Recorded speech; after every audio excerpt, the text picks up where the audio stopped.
कोई नारा नहीं है, बल्कि जय भीम एक क्रांति है, एक आग है, एक ज्वाला है, एक सिद्धांत है और एक आंदोलन है। जिस दिन मेरे समाज की बहन बेटियों ने, मेरे भाइयों ने इसको समझ लिया ना, तो आप इस देश की सत्ता पर भी राज करेंगा।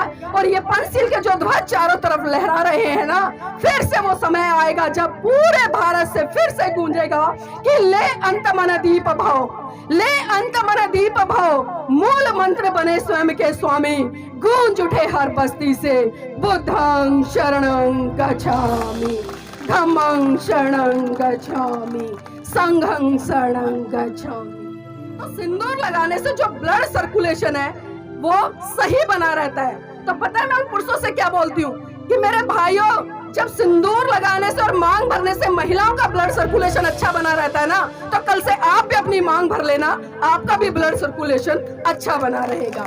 तो वो चुप हो जाते हैं, खुले तौर पर अपने अधिकारों के लिए स्वतंत्र रूप से आपसे वो अधिकार मांगे कि पिता, मैं भी तो आपकी बेटी हूँ, मुझे भी तो जीने का हक है, मुझे भी तो पढ़ने का हक है, मुझे भी तो समानता के साथ जीने का हक है।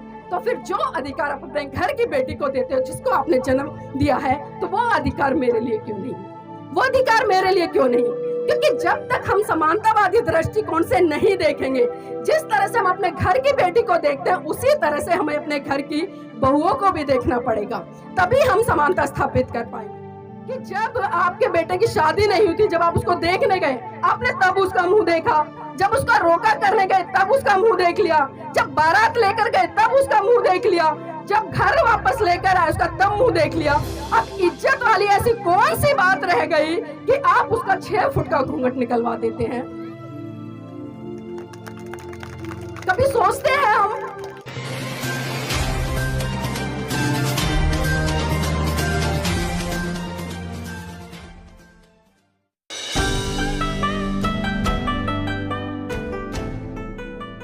प्रथम महाकारुणिक तथागत बुद्ध को अपनी संकल्पनाओं के सुमन अर्पित करते हुए समस्त भारतीय नारी के मुक्तिदाता, बहुजनों के मुक्तिदाता, दुनिया का सूरज, ज्ञान का प्रतीक, संविधान के रचयिता परम पूज्य बाबा साहब को सत सत नमन करते हुए, बहुजनों को भारत में सत्ता के गलियारों तक ले जाने वाले साहब मान्यवर काशीराम जी को नमन करते हुए, अपनी जूती की नोक से पाखंडवाद को धराशाही करने वाले पेरियार जी को नमन करते हुए, और अपनी 20 बीघे जमीन को बेचकर सच्ची रामायण का इतिहास रचने वाले ललई सिंह यादव जी को सत सत नमन करते हुए, और इस देश में शिक्षा की अलग जगाकर इस देश के लिए, खासकर महिलाओं के लिए पहला स्कूल खोलने वाले फूले दंपत्ति राष्ट्रपिता ज्योतिबा फूले और माता सावित्री बाई जी को सत सत नमन करते हुए, और आज संतों के संत महासंत कबीर जी की जयंती पर आप सभी को बहुत बहुत मंगल कामनाएं, बहुत बहुत बधाई।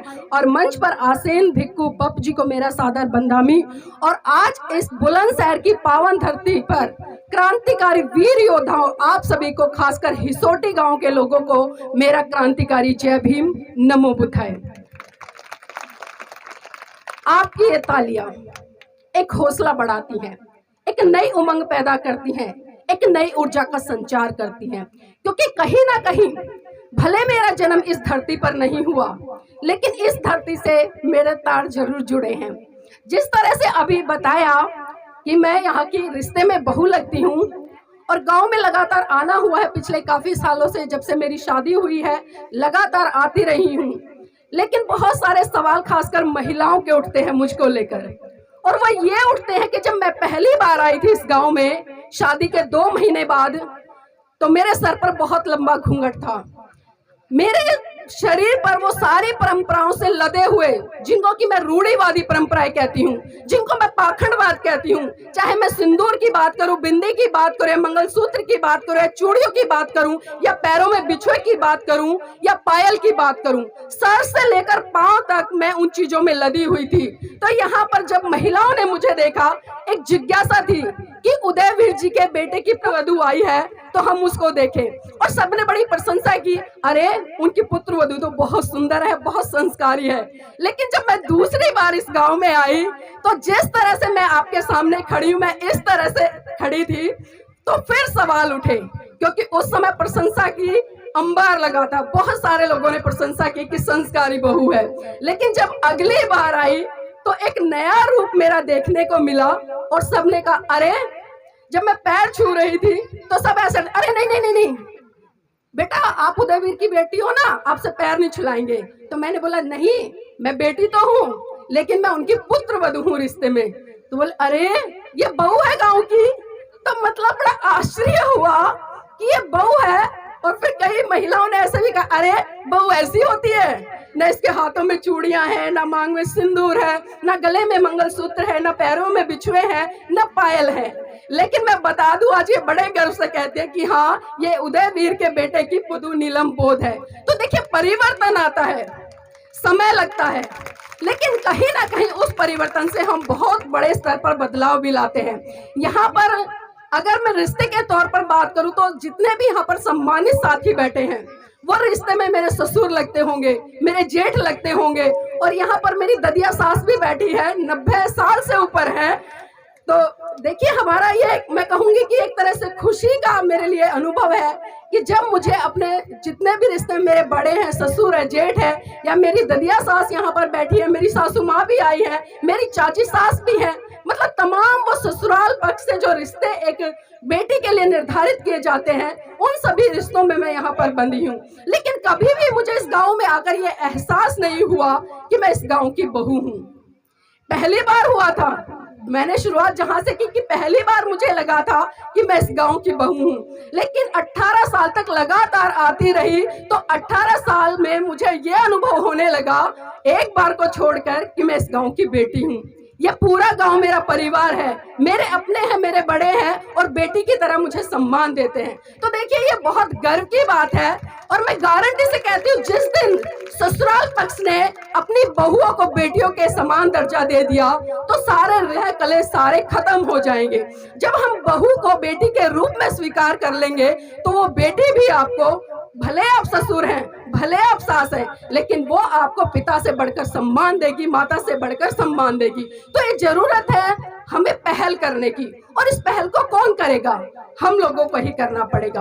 और जिस तरह से हमने रात को देखा अनिल जी कैडर दे रहे थे और बहुत सारी महिलाएं भी उस कैडर में सम्मिलित थी, बड़ा अच्छा लगा। पहले तो पुरुष साथी ही बैठे थे, लेकिन जब हमने बात करी कि महिला जब पूरे घर को संभाल सकती है, बच्चों को संभाल सकती है, बच्चों को पैदा कर सकती है, पूरे घर की आजीविका को सुचारू रूप से चलाकर उसको संतुलित तरीके से परिवार को संभाल सकती है, तो क्या वो मिशन मूवमेंट में भागीदारी निभाकर अपने कारवा को आगे नहीं बढ़ा सकती? बढ़ा सकती है। लेकिन आप एक बार उनको मौका देकर दीजिए। देखिए मुझे मौका मिला, जब जब मुझे समाज में निकलने का मौका मिला, जब जब मुझे आंदोलनों में भागीदारी करने का मौका मिला, चाहे वो सामाजिक हो, आर्थिक हो, धार्मिक हो या राजनीतिक हो। आपको बता दूं, शायद बहुत सारे लोगों को नहीं पता होगा, विषय नहीं है ये, लेकिन फिर भी मैं इसलिए बता रही हूँ ताकि मेरी जो माताएं बैठी हैं कम से कम अपनी बेटियों को बढ़ाएं। उनकी उम्र भले चली गई है, लेकिन उनके घर में भी किसी की बेटी आएगी और उनके घर में जो बेटी है वो दूसरे के घर में जाएगी। तो कहीं ना कहीं ये मोटिवेशन के लिए मैं चर्चा कर रही हूँ, ये बात कर रही हूँ। मैंने राजनीतिक तौर पर भी 2 चुनाव लड़े, मैंने 2 चुनाव लड़े और उसका श्रेय मैं अपने जीवन साथी को देती हूँ। चुनाव वो भी लड़ सकते थे, लेकिन उन्होंने मुझे तैयार किया, मुझे समझाया कि देखिए हम देखते हैं कि लगातार समाज में पुरुष तो बहुत बढ़ चढ़कर काम करते हैं, लेकिन जब महिलाओं की भागीदारी की बात आती है, चाहे सामाजिक क्षेत्र में हो, राजनीतिक क्षेत्र में हो या धार्मिक क्षेत्र में हो, तो महिलाएं कहीं ना कहीं कोसों दूर नजर आती हैं। और खासकर इसमें मैं दोष महिलाओं को नहीं दूंगी। देखिए महिलाएं आपके साथ में कंधे से कंधा मिलाकर चलने के लिए तैयार हैं। कल रात को बात चल रही थी घूंघट प्रथा की, और जिसको हम सभी किससे जोड़कर देखते हैं। अब देखिए यहाँ पर जितनी महिलाएं बैठी हैं सारी घूंघट करती हैं लमसम में, लेकिन यहाँ पर मेरे पुरुष साथी भी बैठे हैं, लेकिन किसी के सर पे आपको ना तो कोई कपड़ा दिखाई दे रहा होगा, ना किसी का घूंघट दिखाई दे रहा होगा। अगर हम बाबा साहब के अनुयायी हैं और उनका सम्मान करते हैं, बाबा साहब ने संविधान में ही पहला अधिकार आपको समानता का दिया, लेकिन क्या यह समानता है? आप तो इतने स्वतंत्र रूप से घूमे, लेकिन जब आपके घर की बहुओं की बारी आती है तो आप उनको रूढ़िवादी परंपराओं के तहत घूंघट में बंद कर देते हैं, घूंघट में बंद कर देते हैं ना। और बहुत सारी महिलाएं भी कहती हैं और पुरुष भी कहते हैं कि घूंघट इज्जत का प्रतीक है। ऐसा ही है ना? अगर घूंघट इज्जत का प्रतीक है ना, तो मैं कहना चाहूंगी कि अगर ये पुरुष साथी आपका घूंघट नहीं उगड़वाते और जब ये आपके मायके जाए, यानी कि अपनी ससुराल में जाए, तो इनको भी घूंघट करा के लेके जाना, इनको घूंघट करा के लेके जाना। इनको एहसास होगा कि एक बेटी शादी के बाद किस तरह से घूंघट करके घर का सारा काम करते, कितनी परेशानियां झेलती है, बच्चे पालती है, बाहर से कोई आता है उसकी देख रेख करती है, खेती बाड़ी का काम करती है, लेकिन फिर भी उसके बावजूद उसको घूंघट में आखिर क्यों? क्योंकि कहीं ना कहीं हम इसको इज्जत से जोड़ के देख रहे हैं। अनिल जी बहुत अच्छा समझा रहे थे, और इज्जत का ये प्रतीक है ना, तो एक ईमानदारी से एक प्रैक्टिकल करके देख लेना। कल से जितने पुरुष साथी बैठे हैं, अपने घर की महिलाओं का अगर घूंघट ना उड़वा सको तो आप भी घूंघट करना, घर की इज्जत डबल हो जाएगी। क्योंकि इज्जत की बात है ना, अगर हम घूंघट को इज्जत से जोड़ रहे हैं तो आप भी घूंघट करने लगो, डबल इज्जत हो जाएगी। मेरी बहनों, मैं आपको बता दूं, मैं घूंघट की कभी भी पक्षधर नहीं रही हूं, चाहे महिला हो पुरुष हो, मैं हमेशा समानता की बात करती हूं। जब दो आंख हमारी है, दो इनकी है, दो पैर हमारे, दो पैर इनके हैं, दो हाथ हमारे, दो हाथ इनके हैं, तो जब हम बराबर हैं, हम समान हैं और हम मनुष्य हैं, तो ये घूंघट जैसी प्रथाएं क्यों? ये घूंघट जैसी प्रथाएं क्यों? और एक सवाल और देखिए, मैं लॉजिकल बात कर रही हूँ। जब भी आप अपने बेटे के लिए पुत्र वधू देखने जाते हैं, जब लड़की देखने जाते हैं, तो सबसे पहले कौन जाता है? कौन जाता है? ससुर जाता है, जो घर में बड़े होते हैं। ससुर जाएगा, जेठ जाएगा, सास जाएगी, यही लोग जाते हैं ना। वो देख आए, पूरी तरह से देख के आते हैं लड़की को, पीछे से बाल भी उखड़वा के देखते हैं, कभी गंजी ना हो, देखते हैं ना कि लड़की गंजी ना हो, कभी नकली बाल ना लगा रखे हो, पूरी तरह से उसकी जांच पड़ताल करके देख के आते हैं। फिर उसके बाद क्या होता है? फिर लड़की का रोका करने जाते हैं, उसको पक्का करने के लिए, है ना, कि शादी पक्की हो गई है। तब भी ससुर भी जाता है, जेठ भी जाता है, और भी जो रिश्ते में बड़े लोग होते हैं, मैं खासकर पुरुष साथियों की बात कर रही हूँ, वो सभी जाते हैं। तब भी उस लड़की को सर से लेकर पांव तक देख कर आते हैं ना। उसके बाद फिर क्या होता है? रिश्ता पक्का हो गया, फिर आप 400-500 लोगों के साथ में बारात लेकर उस लड़की के घर पे जाते हैं ना।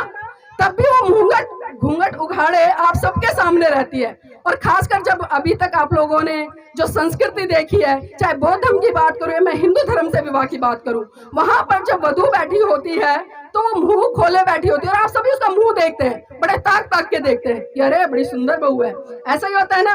और फिर उसके बाद क्या होता है? जब आप उस लड़की को ससुराल ले आते हो, बारात वापस आती है, तो एक दिन, आजकल प्रचलन क्या चल गया कि एक दिन के बाद हम रिसेप्शन करने लगे, एक पार्टी करते हैं ना, फिर बड़ा सा मंच लगाते हैं, फिर अपने बेटे के साथ में उस बहू को सोफे पे या कुर्सी पे सजाकर बिठाते हैं कि सब आए और हमारी बहू को देख के जाएं। अब मुझे ये बताइए कि जब आपके बेटे की शादी नहीं हुई थी, जब आप उसको देखने गए, आपने तब उसका मुंह देखा, जब उसका रोका करने गए तब उसका मुंह देख लिया, जब बारात लेकर गए तब उसका मुंह देख लिया, जब घर वापस लेकर आए उसका तब मुंह देख लिया।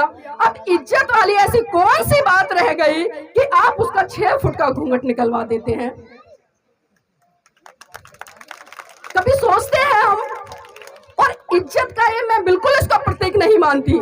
देखिए, मैं देख रही हूँ कल से, और मैं पहले भी आई हूँ, और खासकर मैं कई गांवों में जाती हूँ, देश के कोनों कोनों में जाती हूँ, लेकिन मैं इस गांव की बात कर रही हूँ क्योंकि बात प्रैक्टिकल होनी चाहिए, आमने सामने होनी चाहिए। मैं इतना लंबा घूंघट निकाल लूं और उसमें से गाली देने लगूं, तो क्या वो मान सम्मान है? बताइए मुझे, क्या वो मान सम्मान है? नहीं है ना।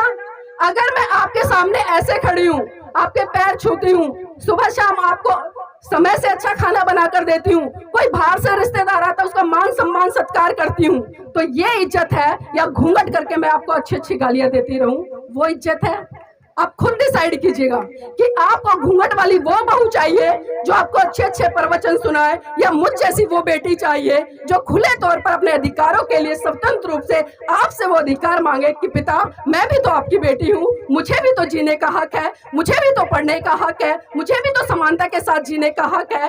तो फिर जो अधिकार आप अपने घर की बेटी को देते हो, जिसको आपने जन्म दिया है, तो वो अधिकार मेरे लिए क्यों नहीं? वो अधिकार मेरे लिए क्यों नहीं?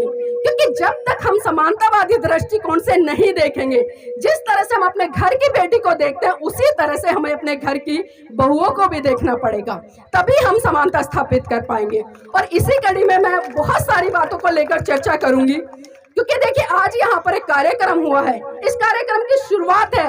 मैंने सुबह बहन बेटियों से चर्चा की कि आपके गाँव में पहली बार ऐसा कार्यक्रम हो रहा है, तो आपको कैसा लगा? सबने बड़े हर्षोल्लास के साथ कहा कि बहुत अच्छा लगा, बहुत अच्छा लगा, शब्द भी नहीं नहीं है बयां करने के लिए। इस तरह के शब्द बेटियों के थे सुबह। तो जानकर खुशी हुई कि बेटियां जानना चाहती हैं, पढ़ना चाहती है अपने महान पुरुषों को, जीना चाहती है अपने महान पुरुषों को। लेकिन क्या फायदा जब उन्हें रूढ़िवादी परंपराओं में ही लाद दिया जाए? क्या फायदा जब उनके ऊपर पाखंडवाद लाद दिया जाए? क्या फायदा जब उनकी आजादी छीन ली जाए? तो ये आपको सोचना पड़ेगा कि आपको अपनी बेटी पैदा कर तो दी, लेकिन उसके साथ में उसको सभी अधिकार भी देने पड़ेंगे, तभी सही रूप में हम अपने आप को बाबा साहब का अनुयायी कह सकते हैं। वरना बाबा साहब का अनुयायी कहना बंद कर दीजिए। क्योंकि अक्सर मैं कहती हूँ, लोग बड़े बड़े नारे लगा लेते हैं, जय भीम के उद्घोष कर लेते हैं, बड़ी बड़ी रैलियों का आयोजन कर लेते हैं, लेकिन सही रूप से जब मान सम्मान सत्कार की बात आती है या परम पूज्य बाबा साहब को मनसात करने की बारी आती है, तो उससे वो कोसों दूर नजर आते हैं। अब मैं महिलाओं से पूछना चाहूंगी, एक बार हाथ खड़े कीजिए अपने सारे, दोनों हाथ खड़े कर लीजिएगा महिलाएं, वेरी गुड। पुरुष साथी देखिएगा, एक बार नीचे करिएगा। अब एक बार आप हाथ खड़े करें ऊपर। अब आप देखिए इनको, आप समझ रहे हैं मैंने क्यों हाथ खड़े करवाए हैं? चेहरा देखने के लिए नहीं, मैंने हाथ इसलिए खड़े करवाए हैं, जब मेरी बहनों ने हाथ खड़े किए तो सबके हाथों में 8-8, 9-9, 10-10 चूड़ियां हैं, है ना सबके हाथों में। लेकिन जब मेरे पुरुष साथियों ने हाथ खड़े किए, किसी के हाथ में मुझे एक भी चूड़ी दिखाई नहीं दी। और एक चीज और बताइए, आपने स्कूल में एक मुहावरा पढ़ा होगा स्कूल में कि अपने जब तुम्हारे बस की कुछ नहीं है तो घर में जाओ और चूड़ियां पहनकर बैठ जाओ, है ना। तो चूड़ियां किसका प्रतीक हुई? ताली बजा दीजिए इनके लिए। वो इसीलिए नहीं पहनते हैं, उन्हें पता है कि चूड़ियां कायरता का प्रतीक है, कमजोरी का प्रतीक है, बुजदिली का प्रतीक है। लेकिन क्यों ये मेरी नारी जाति अपने आप को कमजोर समझती है, क्यों बुजदिल समझती है? मेरे हाथों में एक भी चूड़ी नहीं है, 18 साल मेरी शादी को हो गए हैं, और बहुत सारे लोग तो कहते हैं अरे सुहाग की निशानी है, ऐसे बोलते हैं सुहाग की निशानी है। अरे जब मेरी शादी हुई है, मेरे पति की भी शादी हुई है, और एक फर्क देखिए, जब एक लड़की और एक लड़के की शादी होती है कितना बड़ा फर्क होता है। मैं यहाँ पर एक बार वकील साहब को खड़ा करना चाहूंगी, क्षमा चाहूंगी, वकील साहब एक बार खड़े हो जाइएगा। जब शादी होती है, आप देखना कि एक लड़की को उसके पैरों में बिछुए डाल दिए जाते हैं, उसके पैरों में पायल डाल दी जाती है, उसके गले में मंगलसूत्र बांध दिया जाता है, हाथों में चूड़ियां पहना दी जाती है, मांग में सिंदूर भर दिया जाता है, और माथे पे बिंदिया लगा दी जाती है। लेकिन वहीं दूसरी तरफ आप सर से लेकर पांव तक पुरुष को देखते हैं, उसके शरीर पे एक भी ऐसा आभूषण नहीं दिखाई देता जिससे कि ये लगे वो शादीशुदा है। ऐसा हुआ है आज तक? भाई जब शादी लड़की की हुई है और शादी लड़के की भी हुई है तो दोनों में समानता होनी चाहिए ना। जिस तरह से हम महिला को तमाम ऐसी चीजों से लाद देते हैं, तो पुरुषों की भी तो कम से कम 2-4 चीज ऐसी पहन लेनी चाहिए कि जब वो गली मोहल्ले से निकले तो हमें देख से ही पता चल जाए कि वो शादीशुदा है, पता चलना चाहिए ना। और जब हम ये लंबा लंबा सिंदूर लगाते हैं ना, मेरी बहनों, इसमें बहुत ज्यादा केमिकल होता है, इसमें केमिकल होता है। और बहुत सारे पुरुष तो मुझसे बहस करते हैं इस चीज को लेकर, अरे नीलम जी आपको नहीं पता, जो महिलाएं मांग भरती है ना, जो सिंदूर लगाती हैं, तो सिंदूर लगाने से जो ब्लड सर्कुलेशन है वो सही बना रहता है। तो पता है मैं उन पुरुषों से क्या बोलती हूँ कि मेरे भाइयों, जब सिंदूर लगाने से और मांग भरने से महिलाओं का ब्लड सर्कुलेशन अच्छा बना रहता है ना, तो कल से आप भी अपनी मांग भर लेना, आपका भी ब्लड सर्कुलेशन अच्छा बना रहेगा। तो वो चुप हो जाते हैं, तो वो चुप हो जाते हैं, क्योंकि मेरी बहनों जब तक हम सवाल नहीं करेंगे ना, तब तक हम तर्क नहीं करेंगे, तब तक कोई फायदा नहीं है। भेड़ चाल चलते रहिएगा कि हमारे बड़े बुजुर्ग करते आ रहे थे, हमारी परदादी ने किया, उसके बाद हमारी दादी ने किया, फिर उसके बाद हमारी सासू माँ ने किया, या आज हम कर रहे हैं। अब ये बताइए कि आज से अगर मैं बात करूं 100 साल पहले की, जो 100 साल पहले जीवन हम लोगों का था, क्या 100 साल के बाद आज वो जीवन है?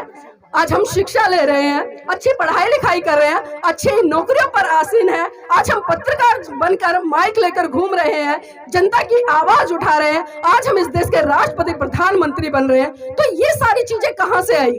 क्या अगर हम 100 साल पहले की बात करें और उसी व्यवस्था में अपने आप को शामिल करें, उसी व्यवस्था में जीना चाहे, तो क्या आज हम देश के राष्ट्रपति प्रधानमंत्री बन सकते हैं? क्या इस देश की, खासकर मेरी समाज की जितनी भी महिलाएं आज मैं देखती हूँ अच्छी अच्छी नौकरियां कर रही हैं, एक चपड़ासी से लेकर एक राष्ट्रपति तक इस देश की महिलाएं हैं। तो ये सारी चीजें कहां से आई? परिवर्तन हुआ ना। और ये परिवर्तन कैसे हुआ?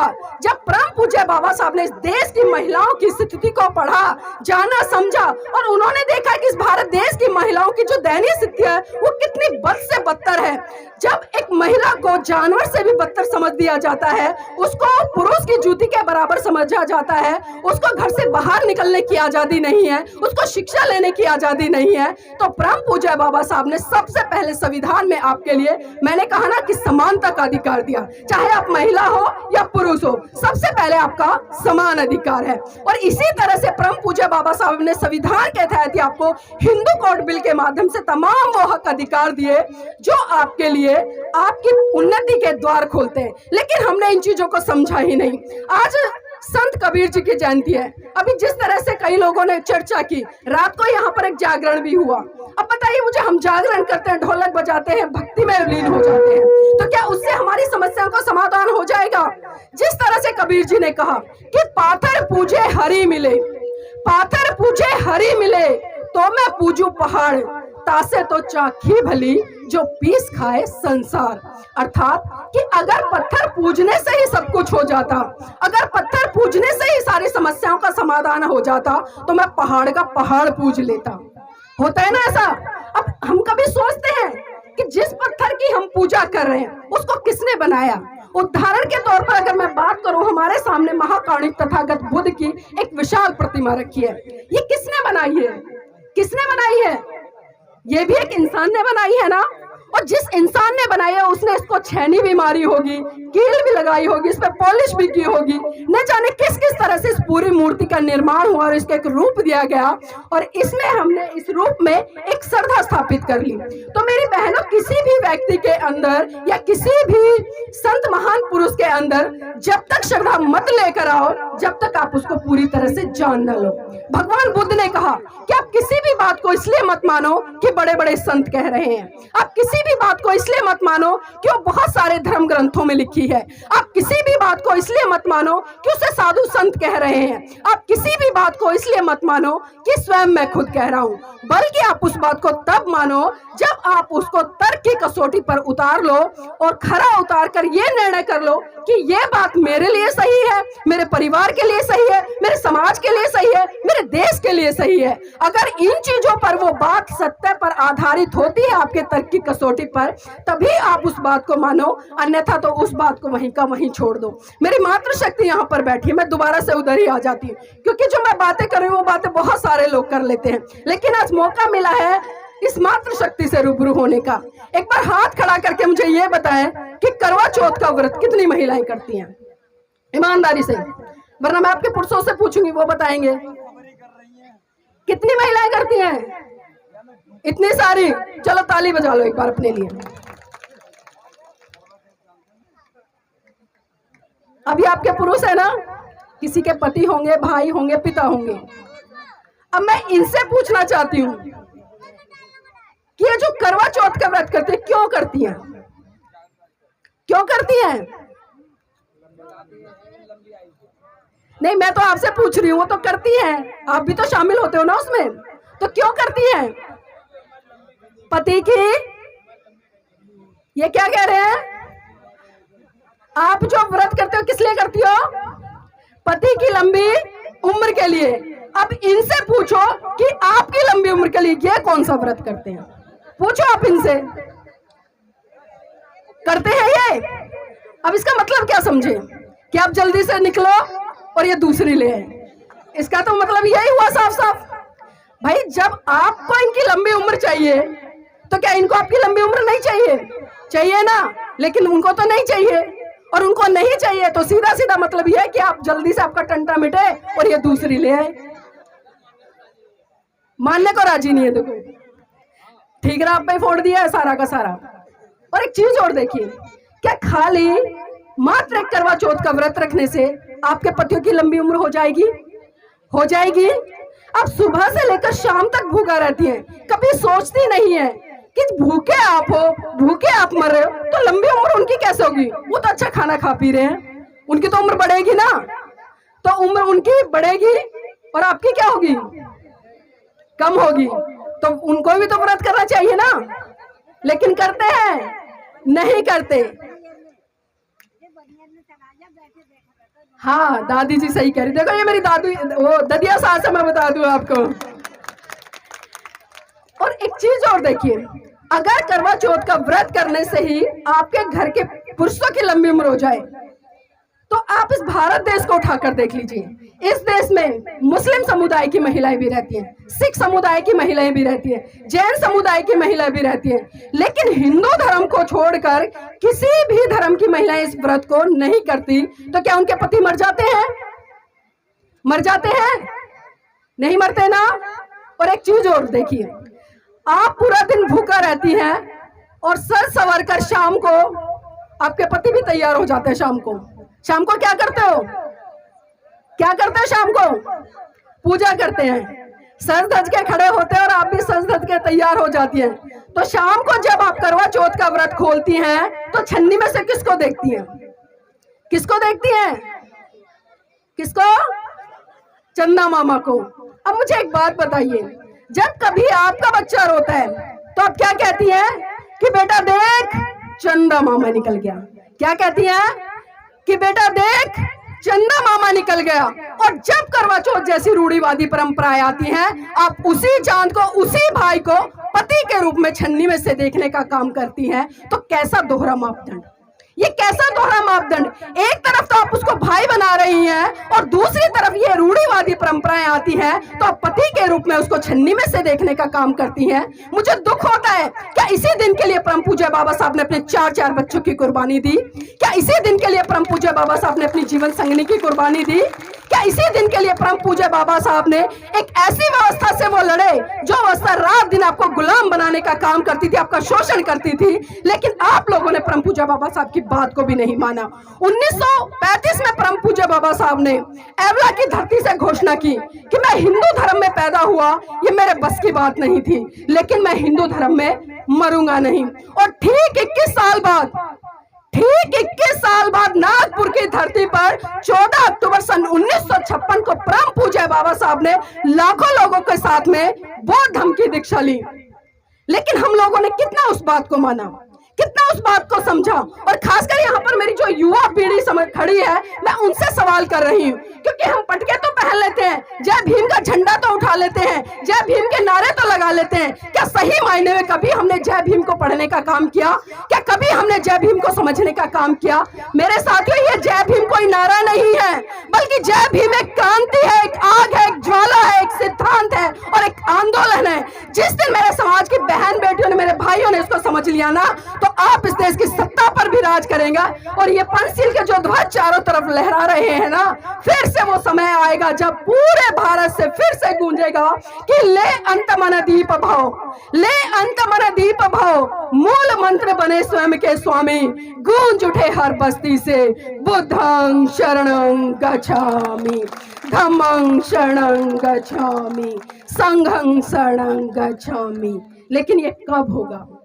लेकिन ये कब होगा? जब हम उस दिशा में आगे बढ़ेंगे, जब हम अपने महान पुरुषों के साहित्य को पढ़ेंगे। मैं कहती नहीं हूं कि आप रोज एक किताब पढ़ लीजिए, आप 2 पेज पढ़िए, 3 पेज पढ़िए, 4 पेज पढ़िए, इतना भी काफी है। और इतना पढ़ के उसको अपने जीवन में मनोसात कर लीजिए और अपनी 10 बहन बेटियों के साथ में बैठकर चर्चा कीजिए। मेरे समाज की बहन बेटियां जागरणों में बहुत चली जाती हैं, लेकिन कभी एक पुस्तक लेकर बैठिए बाबा साहब की, उनके जीवन संघर्ष को पढ़ने का काम कीजिए और पढ़िए खासकर उन 2 महिलाओं को जिन्होंने आपके लिए क्रांति के द्वार खोले। पहली महिला मैं सावित्रीबाई फुले की बात करूंगी और दूसरे नंबर पर मैं बात करूंगी माता रमाबाई की।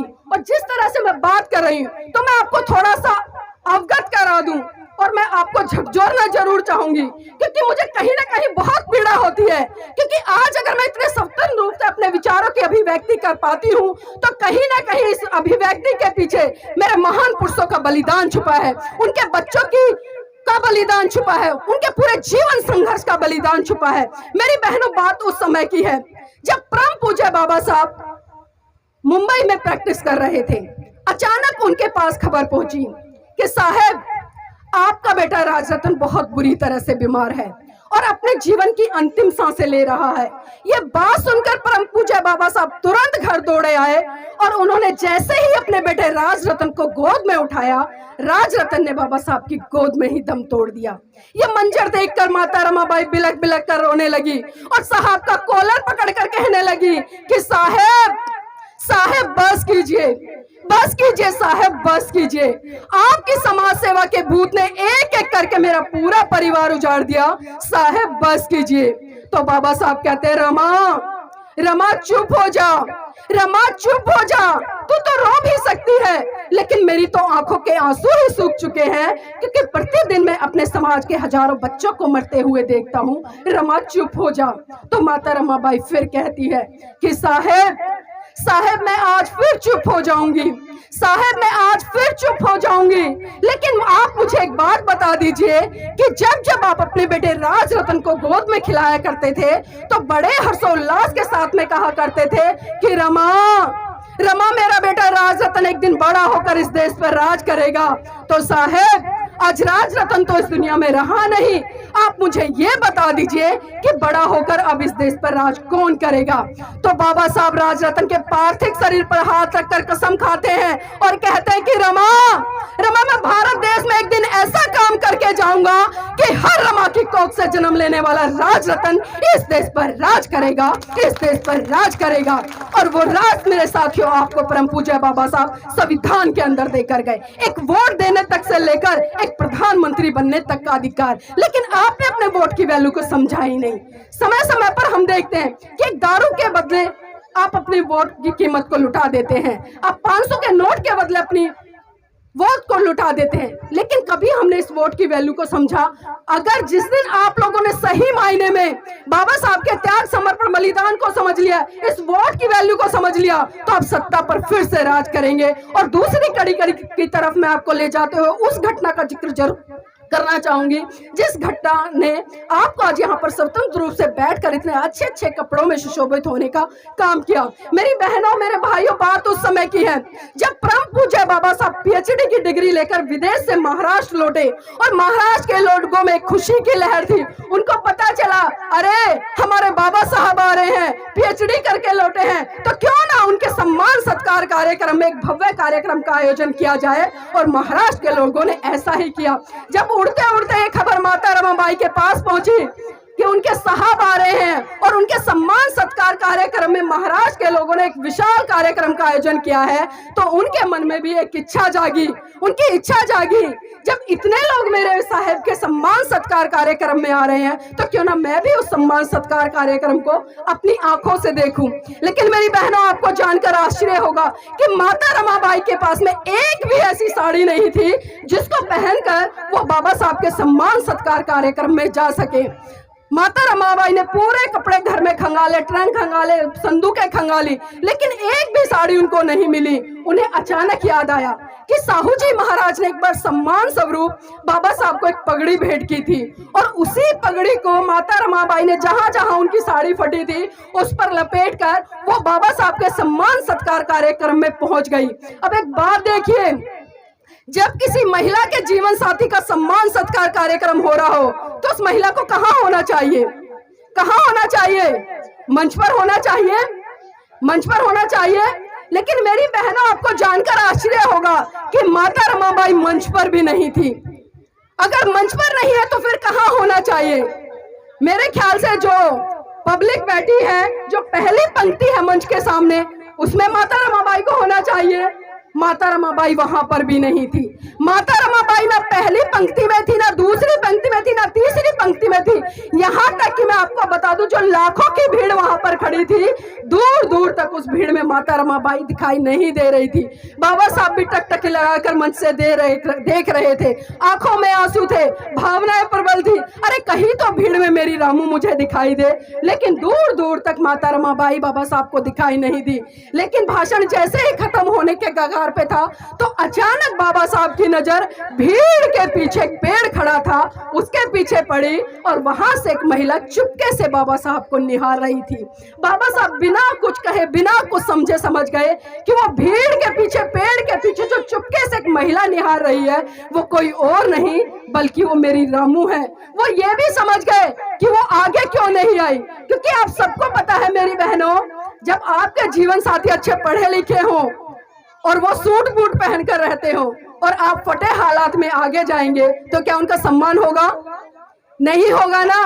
तो यही सोच माता रमाबाई की थी, और बाबा साहब ने इस बात को अच्छे से समझा, और जब बाबा साहब का भाषण खत्म हुआ तो वो भीड़ को चीरते हुए सीधे माता रमाबाई के पास पहुंचे और उनका हाथ पकड़कर बोले कि रमा, रमा मुझे माफ करना। रमा, ऐसा नहीं है कि मैं तुझे आभूषण नहीं पहना सकता। रमा, ऐसा नहीं है कि मैं तेरा सत्कार नहीं कर सकता। रमा, ऐसा नहीं है कि मैं तुझे एक से सुंदर एक साड़ी नहीं पहना सकता, लेकिन रमा, जितनी जिम्मेदारी मेरी तेरे प्रति है उससे कहीं ज्यादा जिम्मेदारी मेरी इस भारत देश की महिलाओं के प्रति है, जिनके शरीर पर ठीक से वस्त्र भी नहीं मिलते उनको शरीर ढकने के लिए। तो सोचिए मेरी बहनों, जिस माता रमाबाई ने पूरा जीवन अपना एक दो साड़ियों में बिता दिया, वो भी फटे हालात में, और उसी माता रमाबाई के त्याग समर्पण के कारण आज आप 100 रुपए से लेकर 1-1 लाख रुपए तक की साड़ियां पहन रही है। तो मैं नतमस्तक करती हूँ ऐसी रमाबाई को, और मैं ये भी संकल्प यहाँ पर लेकर जाऊंगी और ये वादा, ये एहसास आपको कराती हूँ, जिस दिन आप लोगों ने माता रमाबाई के जीवन संघर्ष समर्पण को जी लिया और आप 10% भी उनके बराबर बन गई, तो मैं गारंटी से कहती हूँ भारत देश में एक नहीं बल्कि लाखों की संख्या में अंबेडकर पैदा हो जाएंगे। लेकिन जरूरत है आपको माता रमाबाई बनने की। समय का अभाव है, वकील साहब भी वक्ता है, लेकिन जितना मुझे कहना था, बातें बहुत है कहने के लिए, कभी मौका मिलेगा तो आपके बीच में जरूर जुड़ूंगी। लेकिन जाते जाते अपनी बात को विराम देने से पूर्व एक बात और कहूंगी कि देखना बहुत कुछ है, देखना बहुत कुछ है, देखते रहिए। देखना बहुत कुछ है, देखते रहिए। करना बहुत कुछ है, करते रहिए। समाज आज भी बलिदान मांगता है, पर सच तो यह है मेरे साथियों, आज आपसे आपकी जान नहीं बल्कि आपका ईमान मांगता है, आपका ईमान मांगता है। जय भीम, नमो बुद्धाय। और एक बात और पूछूंगी, भाषण तो मेरा खत्म हो गया, मुझ जैसी बहू किसको चाहिए? अब भी मतलब इतने ही हाथ उठे हैं। चलिए, बहुत बहुत धन्यवाद। बहू नहीं बल्कि मैं कहूंगी कि मुझ जैसी बेटी सबको चाहिए, क्योंकि बहू को जिस दिन बेटी के रूप में स्वीकार कर लिया ना, तो बहुत सारी जो ये सास ससुर बहू ये रिश्ते ना खत्म हो जाएंगे और एक माँ बाप का रिश्ता स्थापित हो जाएगा। तो बस मैं अपनी वाणी के साथ विराम दूंगी। जय भीम।